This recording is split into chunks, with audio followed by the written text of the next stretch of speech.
So what we're going to look at today is some facts about water, and if the next series of slides jump a bit haphazardly between local and global water issues, that's on purpose.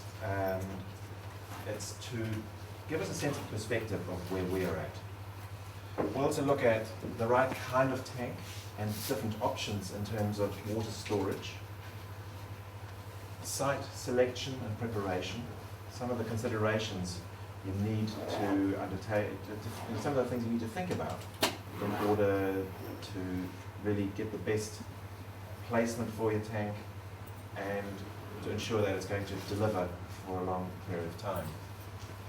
Also ways of optimizing water quality, and a lot of the kit that you've seen around the classroom here is designed to aid that, and that's part of what Warren is going to be talking about today as well. And that ties in closely with connecting all the bits and pieces. How does it all fit together? We'll also touch on some of the bylaws and restrictions, and with regards to water storage and use. And then we'll go outside and actually take a look at some of the systems that are in place here, and also get a bit of hands-on. And for those of you that want to get their hands on a shovel and things, there'll be that opportunity as well, where we are going to fit a couple of parts to the existing system. Now,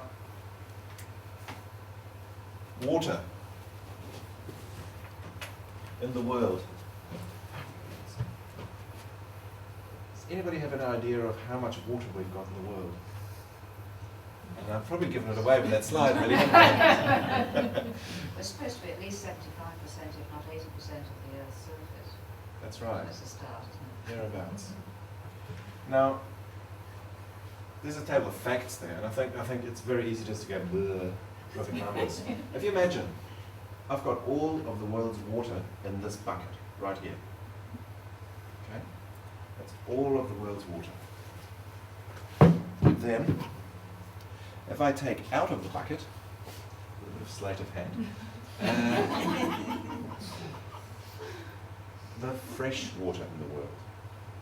We've got this much. 20 litres, we're down to around about 500, if 20 litres, about 506 mils of it is fresh water. Okay, so that's not too bad, we might say. But now what we have to consider is this.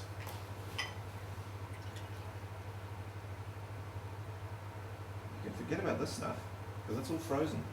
That goes straight in the icebox. That's your poles, so your Arctic, Antarctic, your glaciers, your mountainous regions. Starting to look a bit depleted already, really. But we're not finished yet, because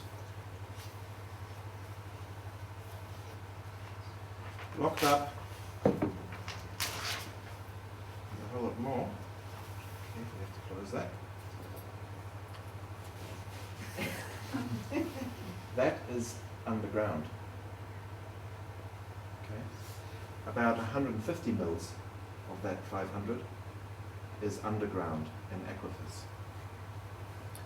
So,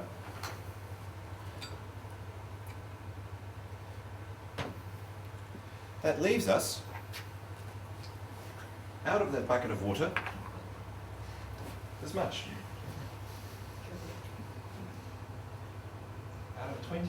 Out of all the world, proportionally, that's 1 mil of water.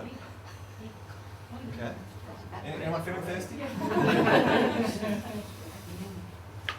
So that's just to put into perspective what a precious resource water is on the planet. And we need to start thinking very carefully about how we use the freshwater resource that is available. So here's the same thing in a diagram form. And you can see how much we've actually got in terms of lakes and reservoirs and rivers. It's minuscule.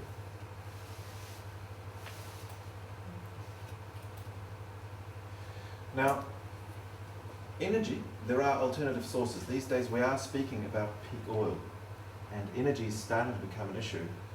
And we're looking at alternatives. We're looking at wind power, exploiting more our geothermal resources. We're looking at optimizing and maximizing our the water-based energy, like hydropower, more thermal power, God forbid even nuclear power is being discussed again. But there are no alternatives to water. The fresh water we've got, that's it. There is no going back to the shop for more on a global level. Now, when we consider the impact of global warming and look at the rapid retreat worldwide of glaciers, the melting of ice caps, that has huge implications beyond energy. In terms of world food supply, we are already talking, probably blocking you nicely out there, Warren. Sorry. It's all right. I've got it on there. In terms of energy, we're already starting to struggle to see how we're going to feed the world on a on an agriculture system based on cheap energy. 10 to 14 calories are used in terms of oil resources for every single calorie of food that we consume. So in a future where that energy is not going to be so abundant, we're already struggling. But if you add to that the impact of global warming and the dwindling resources of fresh water, in terms of the reason I use the Himalayas as an example, if you think of some of the major river systems, the Ganges, the Brahmaputra, the Indus River, the Yangtze, all these have their source in the Himalaya. And as these reduce, as these glaciers that feed them shrink away, that water's not being replaced, it's being lost out of that system. And that's without even looking at how much is being extracted out of aquifers, being taken away for irrigation and so on. Now, I'm going to show you quite a few different pictures of the water cycle. And this is probably going back to science class. And I imagine most of you having an interest in this are probably familiar with this, so bear with me.